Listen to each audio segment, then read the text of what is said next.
시간입니다. 오늘 함께 본 말씀은 베드로후서 2장 19절에서 22절 말씀입니다.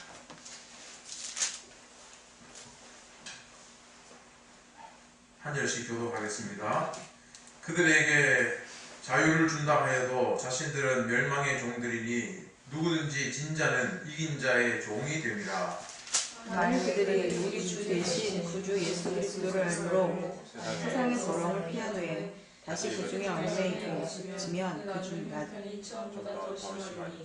의의 도를 안 후에 받은 거룩한 명령을 저버리는 것보다 알지 못하는 것이 도리어 그들에게 나음이라.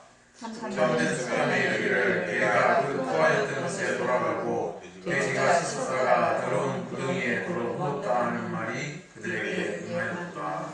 아멘. 오늘은 베드로후서 강의 10번째 시간, 제목은 걔가 토하였던 것에 돌아가고 라는 제목으로 말씀을 전합니다.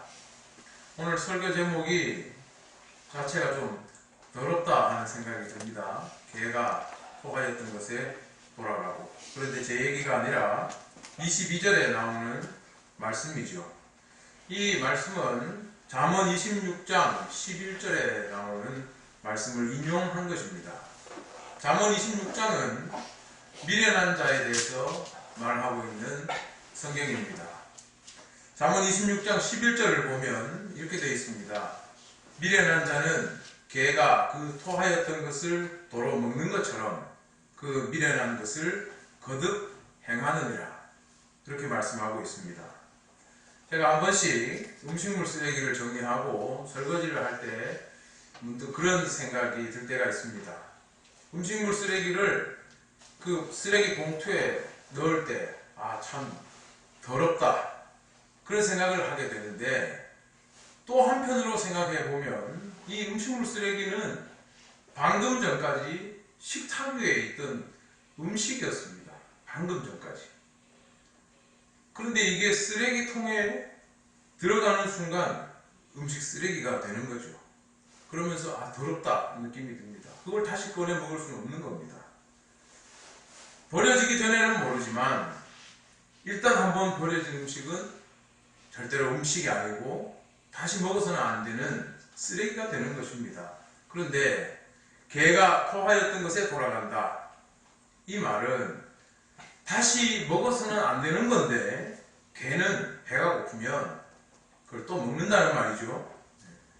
물론 개도 배가 안 고프면 안 먹겠지만 배고프면 먹는다는 말입니다. 마찬가지로 사람도 해서는 안 될 짓을 행할 때 해서는 안 될 짓이라는 것을 알고 있지만 개가 배고플 때 급한 상황이 생기면 도로 그걸 먹는 것처럼 사람도 급한 상황이 생길 때 해서는 안 될 짓임을 알면서도 그걸 행한다는 말입니다. 이걸 보고 잠언에서는 미련한 자를, 계속 똑같은 죄를 반복하는 미련한 자를 개에 빗대서, 토한 것을 먹는 개에 빗대서 이야기한 겁니다. 해서는 안 될 짓을 계속 반복하는 것은 개가 토하였던 것에 돌아가는 것과 같다. 그렇게 한 겁니다. 그렇다면 사도 베드로가 어떤 이유에서 이 잠언의 교훈을 끌어와서 이런 말씀을 하고 있겠습니까? 오늘은 우리 본문을 보면서 그 말씀을 함께 나누도록 하겠습니다. 이미 지난주에도 거짓 선생에 대한 말씀을 우리가 많이 보았는데 그 특징들을 살펴보았습니다. 오늘도 그 특징을 한번 다시 살펴보고 계속 말씀을 보겠습니다. 거짓 선생들의 특징은 뭐냐? 첫 번째로 항상 교회 안에 이런 무리가 들어와 있다는 거죠. 그래서 하나님 말씀을 왜곡하고 교회를 어지럽힌다는 것을 알 수 있습니다. 두 번째로 특징은 뭐냐? 이들은 탐심으로 지어낸 말을 한다는 겁니다. 자기 욕심 때문에 거짓말을 하는데 부풀리거나 말을 줄이거나 삭제하거나 하면서 호도하는 경우입니다. 세 번째로 호색하는 행동을 끊임없이 해서 어리석은 사람들이 따라오게 한다는 겁니다. 보통 사람은 선한 행동보다 나쁜 행동을 더 잘 따라갑니다. 그러니까 따라가는 겁니다. 네 번째로 거짓 선생은 어떠냐? 교회의 거룩함, 이걸 훼손하는 일들을 끊임없이 만든다는 겁니다. 다시 말하면 주의 만찬을 훼손하는 것, 그것을 뭐 장난처럼 한다는 것, 또 기독교인의 교제, 형제 자매들의 교제를 음란하게 그렇게 만든다는 것. 또 다섯 번째로는 허탄한 자랑의 말을 해서 연약한 자들을 유혹한다는 거죠. 자기를 이만큼 부풀려서 아직 신앙이 자라지 않은 사람들을 자기를 과시함으로써 유혹한다는 것입니다. 자, 이런 거짓 선생들이 있습니다. 교회 안에. 그런데 이런 거짓 선생들이 이런 행동을 하게 되면 어떤 결과가 올 건가? 거기에도 성경은 말씀하고 있습니다. 성경은 말하기를 거짓 선생이 그렇게 유혹해 봐야 이미 자기들이 멸망의 종이기 때문에 결국은 거짓 선생도 망하고 따라가는 자도 다 망한다. 그렇게 말씀하고 있습니다. 그게 오늘 우리가 읽은 19절의 말씀입니다. 그러면서 거기 나오는 말씀은 뭐냐면 진자는 이긴 자의 종이 된다 그랬습니다. 거짓 선생들은 자기를 막 부풀리고 자기를 과시하면서 이긴 자처럼 믿음이 약한 자들을 유혹합니다.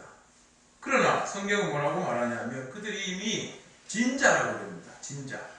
세상에 진 사람들이라는 말이죠. 거짓 선생, 다시 말해서 거짓말이라는 게 뭡니까? 이 자체가 마귀의 전유물입니다.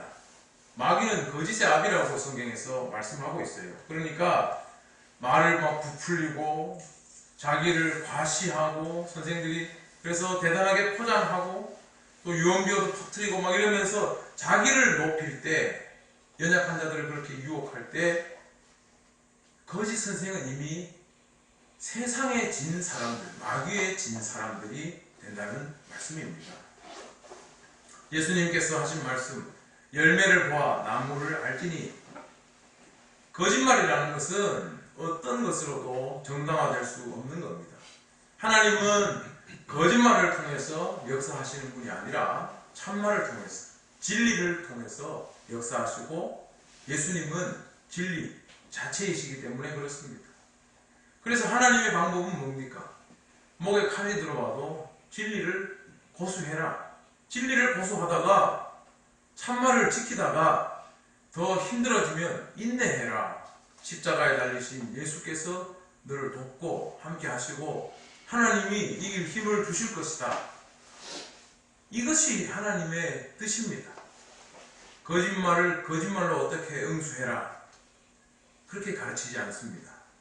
일단 거짓말이라는 것은 마귀에게 져서 세상의 진자이기 때문에 아무리 거짓 선생이 자기를 부풀리고 믿음이 약한 사람들을 막 이끌어가는 것처럼 하더라도 결국은 다 망한다.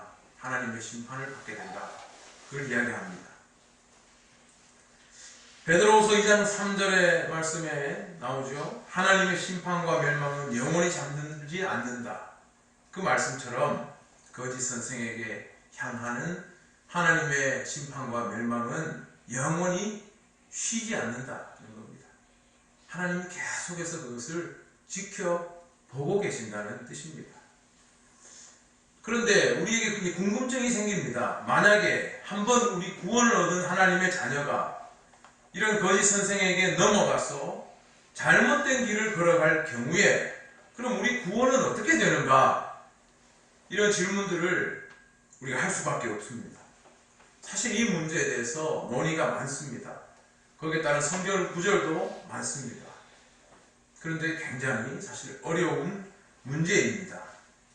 예를 들어서 사도 바울처럼 구원이라는 것이 사람의 어떤 노력으로도 되지 않는다. 오직 하나님의 은혜를 통해 이루어지는 것이다. 로마서에서 이것을 강조했죠. 이런 경우에는 하나님이 이 구원을 한번 붙드시면 어떤 조건도 구원을 끊을 수 없다. 그런 말씀을 했습니다. 분명히 우리가 잘 아는 로마서 8장 31절이 대표적인 말씀입니다. 만일 하나님이 우리를 위하시면 누가 우리를 대적하리요? 누가 우리를 그리스도의 사랑에서 끊으리요? 높음이나 깊음이나 그 어떤 피조물도 하나님을 사랑해서 우리를 끊을 수 없으리라 그랬습니다. 그 어떤 조건도 한 번 구원은 영원히 지속된다는 그런 뜻으로 받아들여집니다. 다시 말하지만 이 말씀은 사도 바울이 우리의 구원은 우리 노력이나 공로를 통해 얻는 게 아니라 예수님 안에 있는 생명의 성령의 도구로 하나님의 은총을 통해서만 얻어진다는 것을 가르쳐주기 위해서 이 말씀을 한 겁니다. 그래서 마틴 루터가 로마서를 연구하고 강해를 할 때 루터가 이 말씀을 통해서 구원의 확신을 얻었죠. 신앙의 문제를 해결했습니다. 루터는 하나님의 의 때문에 고민을 많이 했던 사람입니다. 하나님의 의는 너무나 정확하고 너무나 뚜렷한데 자기를 봤을 때 이 죄인이 그 하나님의 의로 앞에서 피해 나갈 길이 없는 겁니다. 도망갈 데가 없는 겁니다. 그런데 예수 안에서 주시는 하나님의 구원의 은총을 발견하고는 이거를 깨닫고는 자유를 얻은 거예요. 예수 안에서 하나님은 우리를 구원하신다. 이걸 깨닫고는 구원의 확신을 얻고 자유를 얻게 된 겁니다.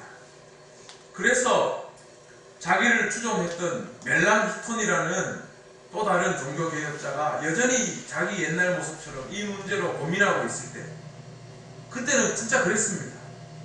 전부 다 수도원의 출신이고 그래서 항상 자기 자신을 돌아보면서 나는 죄가 많은데 자기 자신을 계속 돌아보고 고행하고 했던 사람들이에요. 멜랑히톤도 루터와 똑같이 자기 죄의 문제로 고민하고 있을 때 루터가 그랬죠. 과감하게 죄를 지어라. 죄인이 되어라. 그리고 용감하게 예수를 믿어라. 그렇게 충고했습니다. 이것이 종교개혁의 놀라운 발견문이었습니다. 이처럼 구원이 인간의 노력이 아니라 하나님의 은총 안에서 붙들고 계시는 것이다. 이걸 강조할 때 성경은 한 번 구원이 바로 영원한 구원이다. 이 말씀을 합니다. 그러나 오늘 한편으로 오늘 말씀을 보면 어떻습니까? 성도가 하나님의 구원을 저버릴 때 과연 이것이 성립될 수 있을까? 의문을 남깁니다. 베드로후서는 간단하게 말해서 이렇게 이야기하는데 자기가 다시 죄에 얽매이면 답이 없다. 그렇게 말하고 있습니다. 간단하게 이야기하면 오늘 본문 20절이 바로 그것입니다. 20절에 만일 그들이 우리 주 되신 구주 예수 그리스도를 알므로 세상의 더러움을 피한 후에 다시 그 중에 얽매이고 지면이라고 나오죠. 그 나중 형편이 처음보다 더 심하리니 죄에 얽매이고 진다는 건 뭡니까? 아예 그냥 무너져 버리는 거죠. 한 번 구원받은 사람도 자기가 스스로 돌아가서 아예 무너져 버리면 구원받기 전보다 더 심각한 상태에 놓이게 된다. 그걸 이야기하는 겁니다. 이런 말씀을 보면 로마서와는 정면으로 배치되는 것 같습니다. 그러나 말씀을 잘 묵상해 보면 꼭 그렇지 않다는 것을 알게 됩니다. 로마서는 구원이 하나님의 은총을 통해서만 이루어진다는 것을 강조했지요. 그것은 예수님과의 신비한 연합으로 가능한 겁니다. 생명의 성령의 법으로 로마서 8장에 나오는 그 말씀처럼 성령의 역사로 구원이 이루어진다. 우리가 아무리 어떤 노력을 해서 되는 게 아니라 하나님이 내리신 성령의 역사로 구원이 이루어지는 것이다. 그걸 가르쳐 주시는 것이죠. 그러나 한편으로 사람은 또 베드로 사도가 말한 것처럼 우리는 구원받은 자들은 복음에 대해서 끊임없이 일깨우고 생각나게 하고 또 은혜를 따라서 직접 살아가야만 하나님의 그 은총과 신비한 능력을 계속해서 경험하며 살 수 있게 되는 겁니다. 만약에 그렇지 않고 거짓 선생의 유혹에 넘어가서 하나님께서 원하시는 짓을 원치 않는 짓을 계속하고 은혜를 완전히 떠나서 산다면 이것은 스스로 은총의 모든 길들을 잘라버리고 아예 문을 다 닫아버리고 팍 차고 나가버리는 것이 될 겁니다. 우리가 알아야 할 것은 뭐냐면 우리가 구원받았다고 해서 하나님께서 그때부터 우리의 자유의지를 그냥 딱 묵살하고 하나님이 성령으로 그 사람을 딱 붙들어서 조종하고 마음대로 하나님이 이렇게 움직이고 아바타처럼 그렇게 하시지 않는다는 사실입니다. 그렇기 때문에 성경 말씀은 구원받은 자녀들에게 구원받고 어떻게 살아야 되는지를 끊임없이 교훈하고 있는 것이죠.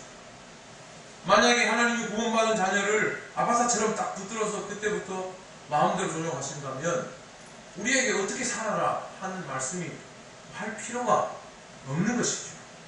그런 교훈이 왜 필요하겠습니까? 필요할 때마다 하나님이 순간순간 성령으로 충만하게 해서 조정하시면 되는데 우리한테 뭐하러 이렇게 살아라, 사랑을 베풀어라 그런 말씀을 하실 필요가 없죠. 구원받은 자녀도 하나님은 그 자유의지를 놔두시고 인정하시고 존중하시고 아바타처럼 조종하시지 않는다 하는 말입니다. 중요한 것은 뭐냐 하면 우리가 끊임없이 주님의 은총을 따라 살아야 한다는 사실이에요. 복음을 일깨우고 다시 생각나게 하는 이 일이 참 중요하다는 말씀입니다. 은혜를 따라 사는 게 중요하다는 말씀입니다. 이거 위에 제일 먼저 필요한 건 뭐냐 하면 바로 신앙이죠. 신앙. 복음을 믿는 신앙이 필요하고 그 다음에는 우리가 복음을 따라 살아가는 노력과 행동이 필요한 겁니다. 믿음으로 구원받은 자녀는 그때부터 오직 주님을 모시고 살아야 하는 것인데 그렇지 않은 경우에는 그럼 어떻게 될까요? 심령의 주인이 다른 것으로 대체될 수도 있다는 것. 그 사람의 자유의지가 가지는 약점이기도 한데요. 이것은 또 다르게 보면 하나님이 축복하시는 조건이 되기도 합니다. 우리 자유의지 때문에 우리가 하나님을 바라고 사랑할 때 하나님이 그걸 복을 주시죠. 기뻐하시죠. 또 심판의 기준도 됩니다.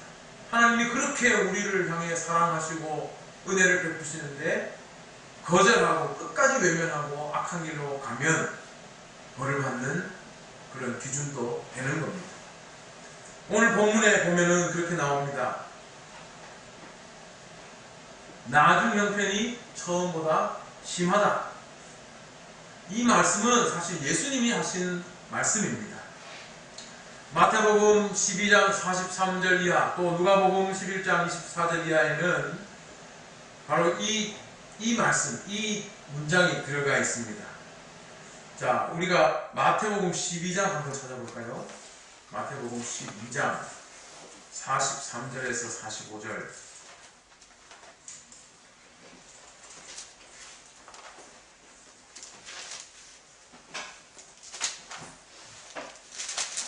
마태복음 12장 43절에서 45절. 자, 큰 소리로 읽어보겠습니다. 시작.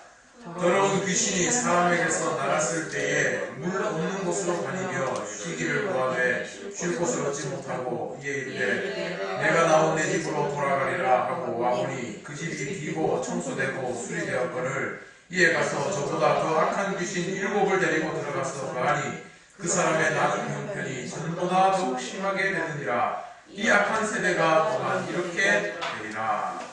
무슨 뜻입니까?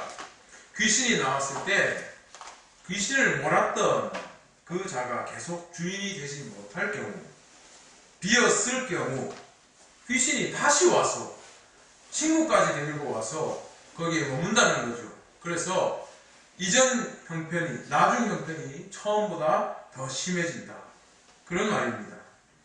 우리가 심각성을 가지고 이 말씀을 읽어야 하는데 내 마음과 내 생각을 이끄시는 분이 예수님이 아닌 경우, 내 마음이 계속 예수님을 거부하고 그런 경우 우리가 어떤 누군가의 지배를 받게 되는지를 알아야 됩니다. 마음과 생각을 이끄는 어떤 힘에 의해서 우리가 이끌려가게 된다는 거죠. 자, 우리의 생각을 이끄는 힘은 뭘까요? 영혼이라고 할 수 있겠습니다. 영혼은 여러 종교에서 다르게 이야기하지만 사람이 바라다 볼 수 없는 어떤 실체입니다. 초월적인 겁니다. 불교의 스님도 그렇게 이야기하더라고요. 우리의 생각은 우리가 이렇게 따라가 볼 수 있잖아요. 우리의 마음 따라가 볼 수 있는데 영혼은 우리가 따라갈 수 있나요? 그래서 영혼은 우리가 하나님을 만나는 접점이라고도 할 수 있고, 인간의 모든 생각과 모든 것을 합한 전인이라고 할 수도 있고, 초월적인 어떤 실체다, 그렇게 말할 수도 있어요. 눈에 보이지는 않는. 어쨌든 인간의 이 생각은 스스로 통제가 되지 않습니다. 생각을 비운다는 거 불가능합니다. 불가에서는 그래서 마음을 비우는 훈련을 많이 하는데 스님마다 방법도 다 다릅니다. 어쨌든 이런 훈련을 한다는 자체가 뭡니까? 생각을 비워내는 것이 어렵다는 것, 혹은 불가능하다는 걸 보여주는 반증이 아니겠습니까? 우리의 생각과 마음은 영혼의 지배를 받기 때문에 영혼의 상태에 따라 달라질 수 있는 겁니다. 따라서 예수님의 말씀은 뭐냐면, 귀신이 나왔다, 그 영혼의 주인을 인정하지 않고 따르지 않고 귀신을 내쫓은 그 강한 자에게 의지하지 않을 때 귀신이 다시 들어와서 주인 행세를 하게 된다는 말입니다. 사람의 생각이라는 것이 항상 어딘가에 이끌리게 되는데 우리가 생각 안 하고 살 수는 없어요. 계속 뭔가 생각이 또아리를 틀게 됩니다. 그런데 예수를 따르지 않을 때 귀신이 들어와서 존재를 장악하고 처음보다 더 피폐하게 만들어버릴 수 있다, 그렇게 이야기하는 겁니다. 이것은 거짓 선생뿐 아니라 거짓 선생에 현혹된 자들에게도 적용될 수 있는 말씀입니다. 자, 그런데 이런 상태에 빠진 자를 21절에서 더 심각하게 이야기하고 있습니다. 베드로후서 2장 21절에 보면, 의의 도를 안 후에 받은 거룩한 명령을 저버리는 것보다 알지 못하는 것이 도리어 그들에게 나으니라 그랬습니다. 아예 알지 못하는 것이 낫다는 거죠. 의의 도를 안다는 말은 앞에서도 나왔지만 하나님을 아는 겁니다.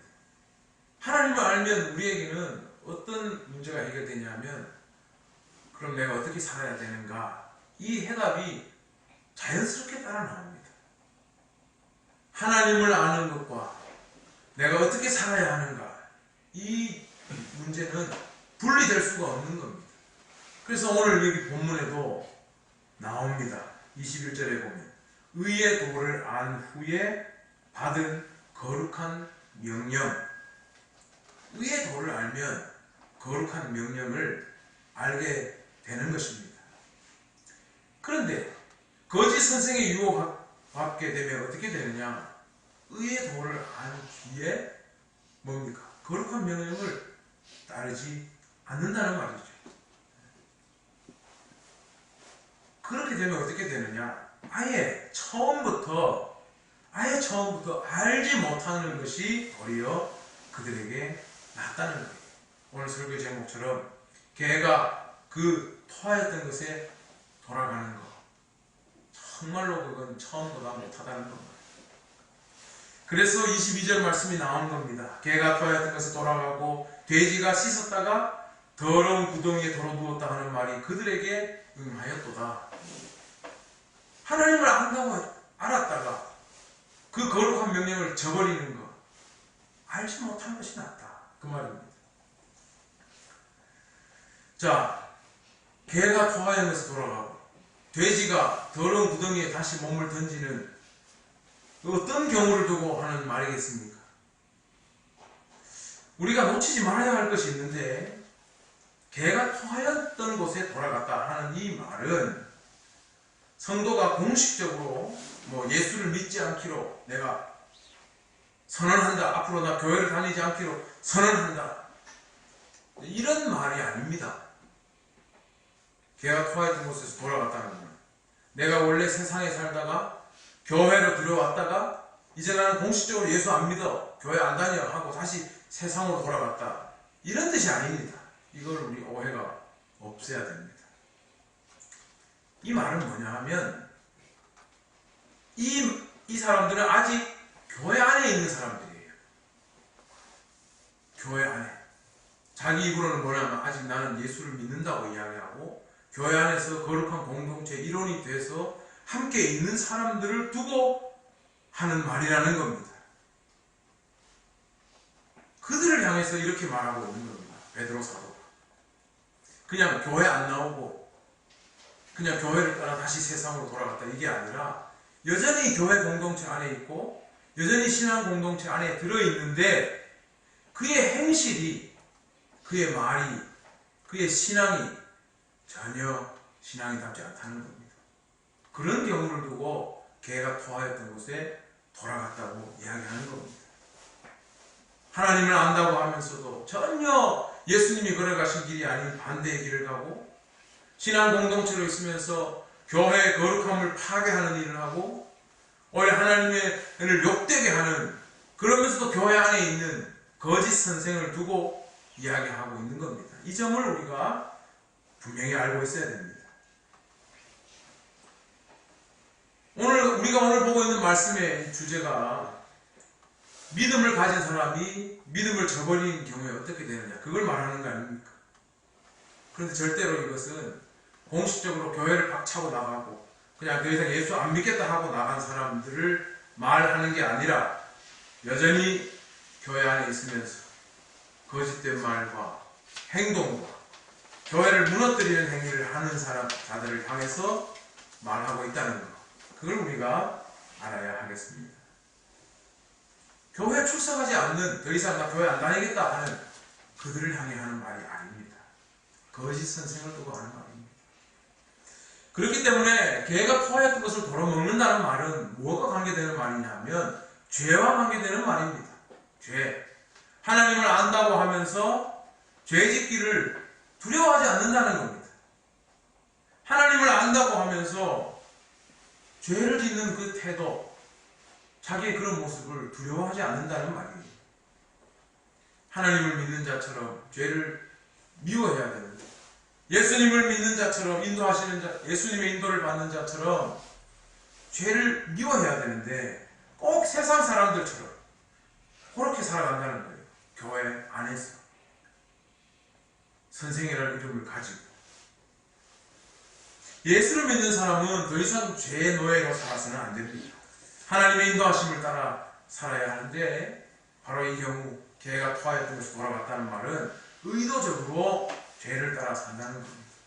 거짓말하고 위선, 바리새인들처럼 위선을 저지르고 방종을 일삼고 주의 만찬을 업신여기는 그런 행동을 말하는 겁니다. 물론 살다가 어려우면 죄의 유혹을 받습니다. 걔가 토하였던 것도 언제 먹겠습니까? 먹을 게 아무것도 없으면 하겠죠? 돼지가 몸을 씻었는데 구정물에 왜 다시 들어가겠습니까? 안 죽으려고 들어가는 겁니다. 돼지는 체온을 떨어뜨리는 능력이 없습니다. 피부가 사람 같아요. 개는 이 귀로, 혀로, 토끼는 귀로 체온을 조절한다는데 돼지는 피부가 뜨거워져서 금방 죽어요. 그래서 물에 들어가야 체온을 떨어뜨릴 수 있습니다. 깨끗한 물이 있다면 돼지가 구정물에 왜 들어가겠습니까? 괜찮으면 안 들어가겠죠. 사람도 죄를 짓는 경우를 보면 비슷한데 정말 답답하거나 문제가 정말 도저히 해결되지 않거나 그러면 사람이 죄를 짓는 겁니다. 그리고 이걸 합리화시키는데, 만약에 죄를 짓고도 사람이 예수께로 돌아가면 하나님이 이걸 뭐라 하시지 않습니다. 용감하게 믿으면 하나님은 용서하십니다. 예수 이름 안에 구원하십니다. 루터도 멜랑이톤에게 그랬잖아요. 죄를 지어라. 용감하게 그리고 믿어라. 그러나 이런 실수가 의도적으로 반복적으로 이루어져서 죄를 계속 추종하고 앞장서고 그러면서도 하나님 앞으로 돌아갈 생각조차 하지 않는다면 이거 완전히 하나님에게서 떠난 인간이라고 할 수 있는 겁니다. 여기에는 희망이 없어요. 그것을 오늘 본문은 이야기하고 있는 겁니다. 오늘날 신앙을 평가하는 척도가 교회 그리고 세상 이렇게 이분화되어 있는 것이 참 문제지요. 오늘날 많은 교인들이 교회 다니는 사람들이 세상 사람들한테 비난받는 것들이 그런 거 아닙니까? 교회에서는 참 천사 같은지 모르겠지만 내가 밖에서 본 그 사람 모습은 정말 형편없다, 우리하고 똑같다, 도둑놈 같다, 뭐 그런 말들 하지 않습니까? 그런데 성도들 중에 정말로 그런 생각을 갖고 있는 사람들이 있죠. 내가 교회에서는 잘하면 되지, 세상에 나가서는 나는 다시 모드를 바꿔서 나는 그렇게 살아야 내가 살아남을 수 있는데 어쩔 수 없어, 하나님은 이걸 인정해 주실 거야. 이런 생각이 가능하다고 믿는 성도가 있다면 이건 이미 하나님 자녀가 아닙니다. 한 사람이 어떻게 장소에 따라서 착한 인간, 나쁜 인간, 신앙 좋은 인간, 신앙 없는 인간 이렇게 바뀔 수 있겠습니까? 한 사람이? 하나님이 보시기에는 그 교회 안에서 하는 짓이나 세상에서 하는 짓이나 똑같은데요. 하나님이 보실 때. 교회 밖에는 하나님이 없나요? 똑같은데. 그러므로 예수님의 인도하심을 받는 마음으로 어디서든지 하나님의 뜻대로 사는 인간이 아니라면, 죄를 미워하고 하나님의 뜻대로 살고자 하는 그런 인간이 아니라면 개가 토하였던 것에 돌아가는 그런 모습이라고, 그거가 똑같다고 이야기할 수 있는 겁니다. 교회에서는 선한 척, 의로운 척 해놓고 나가서는 나쁜지 도둑질 일삼는다면 그 사람은 교회에서 아무리 선한 척 해도 그건 개가 토하였던 것에 돌아가는 것과 마찬가지라는 말입니다. 그리스도인으로 사는 데 있어서 교회와 세상이라는 구분은 있을 수가 없는 겁니다. 만약에 이런 구분을 자꾸 하려는 교인들이 있다면 이 사람은 하나님 말씀을 피해서 죄질 기회를 찾고 다니는 그런 사람이라고 말할 수 있어요. 그리고 교회 떠나면 정말 자기 마음대로 하는 사람들이 바로 이런 사람들입니다. 오늘 말씀은 거짓 선생과 유혹에 넘어간 사람들이 얼마나 이 심각한 상태인지를 경고하는 말씀입니다.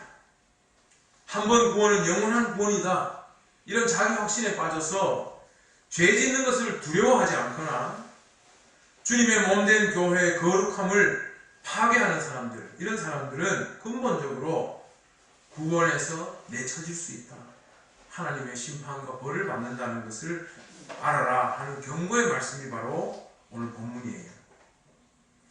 베드로가 이런 말씀을 하는 이유가 뭐겠습니까?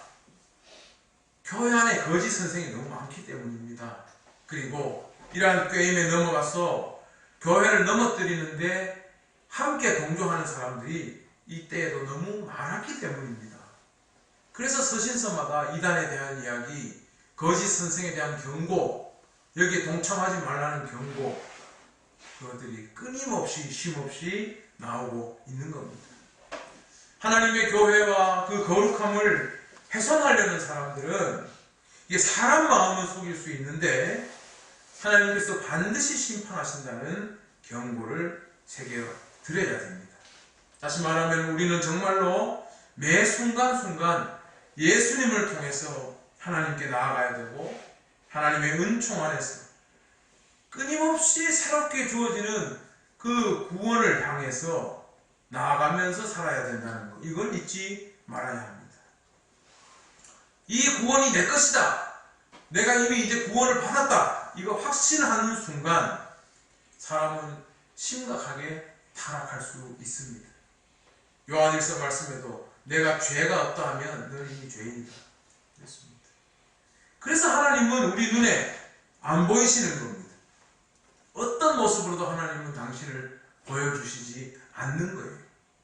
하나님이 눈에 보이는 순간 사람은 내가 하나님을 소유했다 하고 아마 자기 마음대로 불의를 할 것이기 때문입니다. 하나님께서 그래서 하나님의 영으로 가득 채우시는 이 성령 충만함도 그렇기 때문에 외적 증거를 주시지 않아요. 심령의 변화를 주시는 겁니다. 외적인 증거를 붙잡은 인간은 그걸로 교만해지기 때문입니다. 외적 증거를 붙잡은 인간은 교만해져요. 하나님 그래서 당신을 보여주시지 않아요. 성령 충만도 내적 증거입니다. 그래서 에스겔 36장 26절에 내 영을 너희 속에 두어 너희로 내 율례를 행하게 하리니 너희가 내 규례를 지켜야 한다. 너희 속에 내 영을 둔다 그랬습니다. 사람의 속에서 일어나는 일이기 때문에 우리가 그 자기 자신이 확증할 수 있지만 그걸 증거로 뭘 이야기할 수 없는 거예요. 남한테 이야기해봐야 그 사람은 모르는 거예요. 그래서 그것은 교만할 수 있는 증거가 되지 못하는 거예요. 하나님은 그런 외적 증거를 주시지 않아요. 성도에게 나타나는 외적인 증거를 통해서 이 사람이 믿음을 가졌는지, 이 사람 믿음이 큰지, 이 사람 믿음이 작은지 우리에게 알 수 있는 길은 없습니다. 어떤 사람은 방언을 하면 그 사람은 믿음이 큰 사람이고, 방언을 못하면 믿음이 적은 사람이고, 그래서 방언이 외적 증거가 아니냐 이야기하지만 그렇지 않습니다. 모든 방언을 외적인 증거로 볼 수 없습니다. 오히려 성경 말씀은 외적 증거를 하나 이야기하는 게 있습니다. 그게 뭐냐면 요한복음 13장 34절에 예수님 말씀이 그겁니다. 새 계명을 주노니 서로 사랑하라. 너희가 서로 사랑하면 이로써 모든 사람이 너희가 내 제자인 줄 알리라. 이게 증거예요. 사랑하면 예수님의 제자라는 걸 세상 사람들이 안다. 이게 증거입니다. 사랑하면. 이렇게 직접적으로 성경에서 말씀했습니다. 요한일서 4장 12절에도 나옵니다. 어느 때나 하나님을 본 사람이 없으되 만일 우리가 서로 사랑하면 하나님이 우리 안에 거하시고 그의 사랑이 우리 안에 거하시는 줄 아느니라. 이게 사랑이에요. 그래서 사도 바울이 앞에서 뭐 방언, 예언 막 이야기를 하다가 고린도전서 13장에서 최종적으로 믿음과 소망과 사랑 중에 그 중에 제일은 사랑이라고 했습니다. 그 다음은 뭘까요? 그건 바로 예언, 복음 전도에 대한 열망. 하나님의 복음을 전달하려고 하는 열망이 있으면 이 사람이 믿음이 있다는 어떤 외적 증거로 그나마 조금 볼 수가 있는 거겠죠. 사실 믿음을 가졌다가 타락한 성도가 어떻게 되느냐에 대한 가장 그 말씀을 많이 하고 있는 곳은 어디냐 하면 히브리서입니다. 히브리서 6장 한번 찾아보겠습니다. 히브리서 6장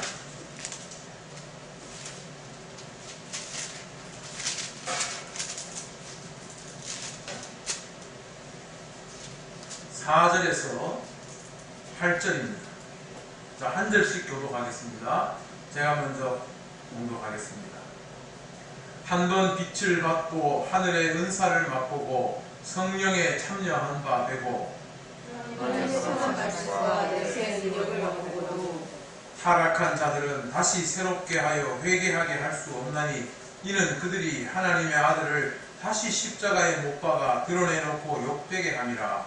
땅이 그의 자녀들을 위하여 강간한 자들이 쓰기에 합당한 채찍을 하면 하나님께 복을 같이 읽겠습니다. 만일 가시와 엉겅퀴를 내면 버림을 당하고 저주함에 가까워 그 마지막은 불사름이 되리라.